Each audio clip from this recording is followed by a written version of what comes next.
This is the DVD. Thanks for buying it. Well done. You've made a good choice.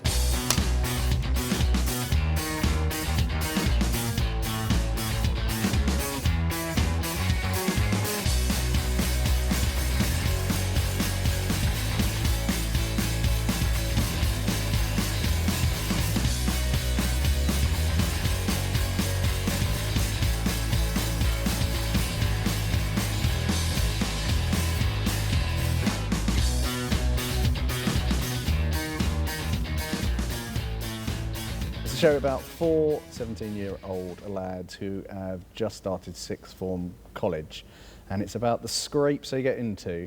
Hello, I'm Damon Beasley. I'm one of the writers and the executive producer. Hello, I'm Ian Morris. I'm also one of the writers. Not an executive producer. I am executive producer as well, but I thought it was going to be a bit show-offy to say that. What we were hoping for was that it would be a slice of life that a lot of people would relate to, because it was about sort of being normal, maybe at school, rather than particularly fantastically cool and exciting. So if you like this, then you probably weren't cool when you were younger. Take one. We saw thousands and thousands of boys, and you know, it was a hard search. And weirdly enough, the guys who play Simon and Will, we've known since we were casting for the pilot, and we didn't think they were right then. And we sponsored their sketch act to go up to Edinburgh this year. And they're brilliant and really funny, and we sort of neglected to tell anyone about it. And suddenly our director and producer, Chris and Gordon, went, yeah, you not mentioned we've seen 1,000 people at various times in the past few months, we've been getting down right to the wire, and you didn't mention these two? We went, And then Buckley, who plays Jay, we knew from the pilot, because we miscast him as Neil, but we got him back in because we thought, well, he was really annoying. He was really annoying and twattish. massive dickhead. Yeah, massive gob on him as well, so maybe he'd be perfect pretty for the perfect, character. wouldn't he? Yeah. Blake had a job at the Carphone warehouse. He's just out of drama college. I think because we were so sure about who the characters were, it was very hard to find the right people as well. So now we've got 4 dickheads to play them. No, they're very funny. Will's pedantic and an enthusiast, and obviously brilliant and very clever and very funny. Yeah, and I think he's kind of the driving force behind it, I think, is the key. And the idea with Will was that he'd be someone who would drive them into situations they weren't necessarily that happy with through force of enthusiasm, I think. We're thinking, this will be great, this will be great, this will be great, this will be great. Oh, it's not. His parents had just broken up, they divorced, and he's moved to this new school from a private school. This series is about him trying to sort of make new friends, and he falls in with the crowd of Simon, Jay and Neil. Probably the most extreme and embarrassing thing I was asked to do was the sex scene. That's me, that one. Hairy and fat. Look at that though, so you were actually lying on top of a lady. Yeah. You could feel her bits through your pants. It wasn't just a dream. They're going to use my daughter's bedroom for a sex scenes. Yeah. But they assured me that's not real, so that's fine. And her suggestion was that they don't use hair sheets either, so that was fair enough. The sex scene was the first time I've kissed someone who's been paid to sort of have sexual contact with me. But hopefully it won't be the last. Because I got a real kick out of the experience of she was getting money to sort of do stuff to me. Simon? He's just an extraordinary romantic lead. He's sort of madly in love with a girl, but it's sort of happened overnight. It's a girl who he's known since he was sort of a kid. Can you smell bleach? Shh. No, it's really strong. Is it your breath? Have you been drinking spirits? Sorry, yeah, but God, I don't know what I was thinking. Would you like some of my fucking manners? Jesus, what tramp did you steal that off? I'll stick to wine, thanks. Wine is for girls. I am a girl. This is a man's drink, and that's called a Mickey Finn. In the previous scene, we made this drink ourselves, me and my mates, and it's basically all different drinks from my dad's drinks cabinet. This tastes like water, but I wonder what I'm drinking. It's like sort of water, but you can't relax. Jay's a kind Jay's one of those friends, right, where I think lots of people look back on their earlier years, and you might, maybe if you're 17 now, you might be thinking this. You have a friend where you go, you'll have friends where you look back and you go, why was I friends with him? He was horrible. Jay is the bullshitter of the group. He just he comes out with outrageous claims and outrageous stories, and he's a bit of a compulsive liar, and pretty much everything he says is a lie. This is the most advanced one, DJ. Yeah. Yeah, but you don't see that in any clubs. No, you don't. It's mind-blowing. Literally took me a second to think of that. I came up with that. Just And people would rather listen to music. idiots, mugs. And Neil, I think Neil's just like, he's quite thick. He's sort of thick, but he's kind of, we always thought that Neil would be kind of like thick and good looking, and so would kind of get through life pretty well. I think he's like otherworldly as Yeah, well. he's- Like, yeah. in a way, like, so not just a class, not your normal sort of Thicky. He just exists a little bit on a different plane. Everyone's just got on really well. It's been a really good laugh. Sometimes a bit too much of a laugh because some of us piss about right up until people say action, and we get a little bit tooled up for it. Well, at the moment, I am in quite a little outfit. There we go. That's one thing. And also, I'm walking around in these. Look at the size of those heels. I mean, whether or not I spend my Saturday nights as Rosario, the Venezuelan beauty queen, is another issue. The character of Donovan is very much based on me. He's a handsome, dangerous bad boy. Cut. Keep what's on my little one. Donovan doesn't do anything which isn't extreme. Everything he does is extreme. It's just non-stop kind of staring and or throttling people and or swearing. So there's no half measures. Was I good at school? No, I wasn't. Not in the sixth form anyway. I got suspended from school for not doing certain bits of work and getting caught smoking. I started out as a theatre director. I directed lots of plays and comedies, and then I trained at the BBC on a directing television comedy course, and then I got my first show about a year later. I've directed 3 series of the Catherine Tate Show. I've done 2 series of Suburban Shootout. Does it reflect my life as a child? Not really, although it does remind me of my mates in sixth form. And it's actually given me loads of dreams about being back in sixth form, so it must remind me a little bit. Bunkoff's pretty much a fab documentary. I think we put down a lot of anecdotes, but then when we got to shooting it, you'd suddenly go, oh yeah, this happened, oh yeah, that happened.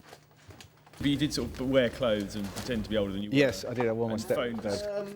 Also need some alcohol as well. And I did buy lots of crisps for the Yeah. party that we're having for adults. It's all all all inspired by our tragic teenage years. The alcohol that I can't drink now because it just reminds me of being sick is Black Sambuca.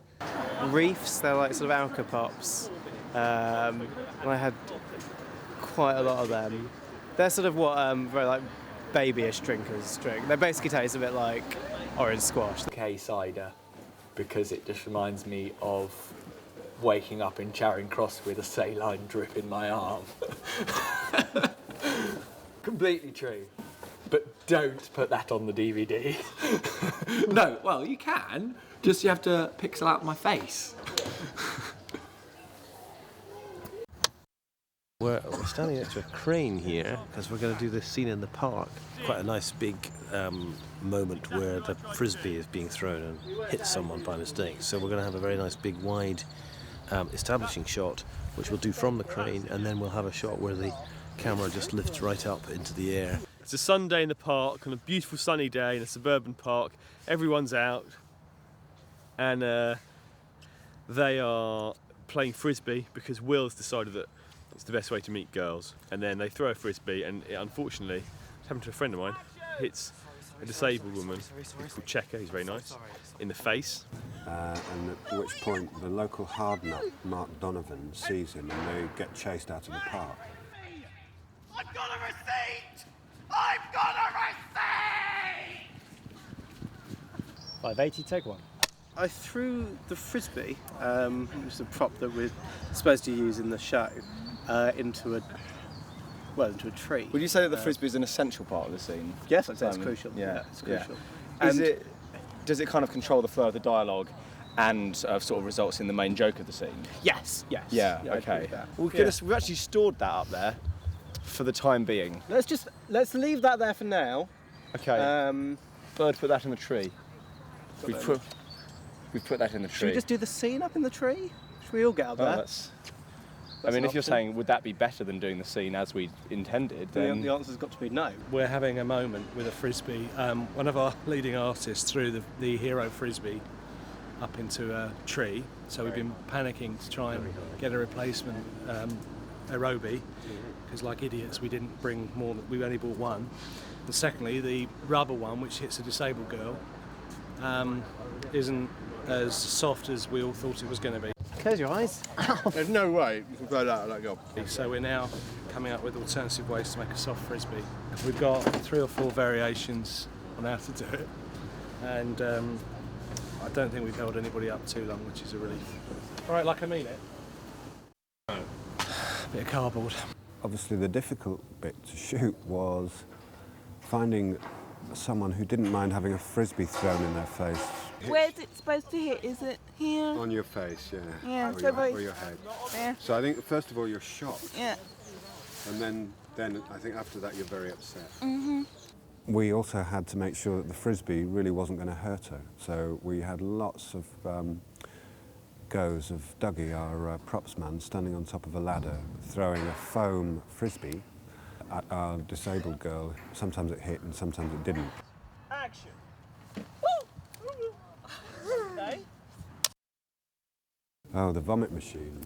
The vomit machine? That's not good. Oh, good. This is really good. One of the sort of most important early scenes for Simon in the series is where he goes round to Carly's house on the premise in his mind that he's gonna get some sort of action with her. The guys get him horribly, horribly drunk. He turns up at her house. He's brought Will with him. Will's job for the evening is to look after Carly's little brother. Simon is so drunk that he basically humiliates himself in front of Carly and vomits all over her kitchen, and he vomits on the little boy's head.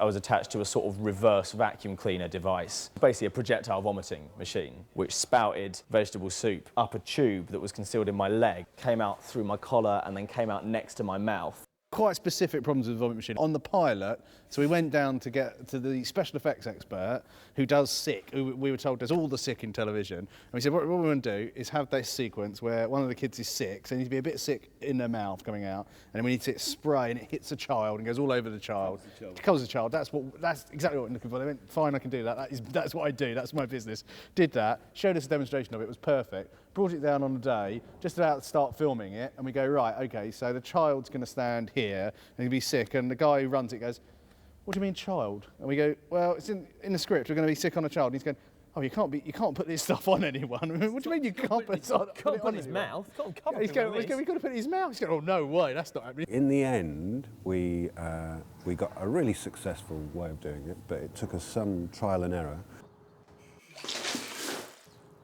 Has anyone been sick on you in real life? Yes. Yes, they have. Many people, actually. That sounds terrible, but no, a fair few people have. I don't know if anyone's been sick on me. I just don't know. I'm not just sick on myself. We're shooting the Christmas prom scene today, where I'm supposed to be sort of hectic and running around. David, don't lean on that, it'll come down. Who's written the toilet signs? Where are the toilet signs? Oh, yeah, very good. It's fucking run out.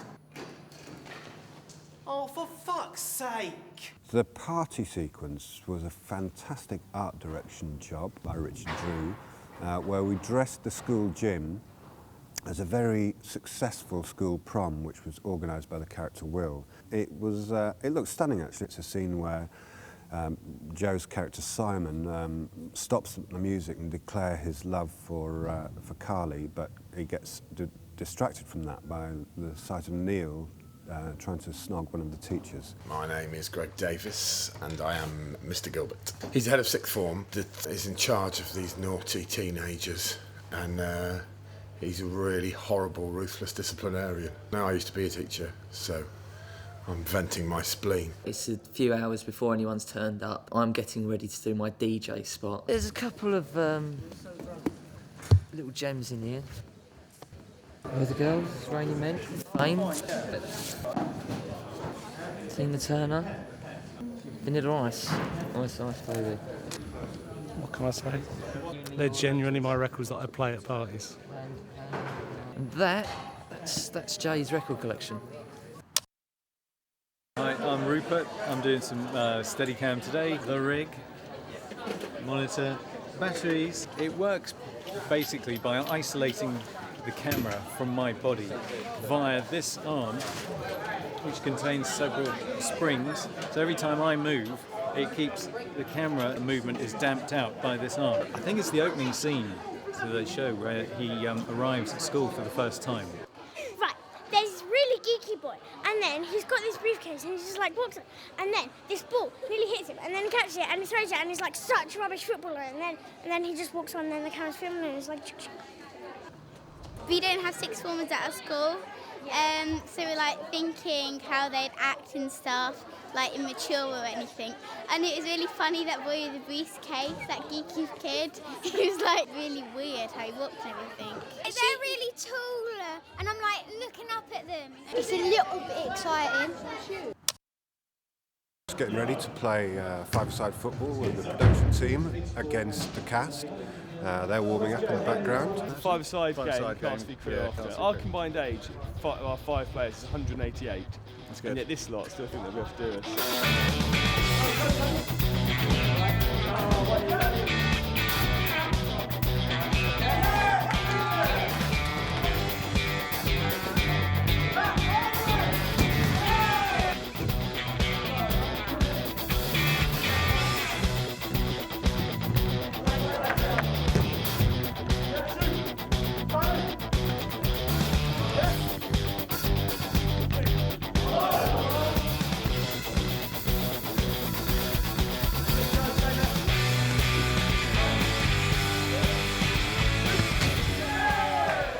I think it's 12-7 to the cast. 12-7 or 11-6, something like that, but we battered them. We did. So we're happy with that. I scored 1 goal. I can't believe that. It's got a great goal. I kept missing the goal. I couldn't see anything because I hadn't got my glasses on.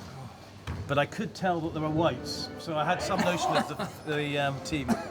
And as you can see, I'm very, very unfit, so I feel terminated by that experience. There was no way I was going to let a goal in on my watch. So I just chucked anything I could in front of the ball. Unfortunately, it was my face, but that's just what you got to do. It's just that's commitment.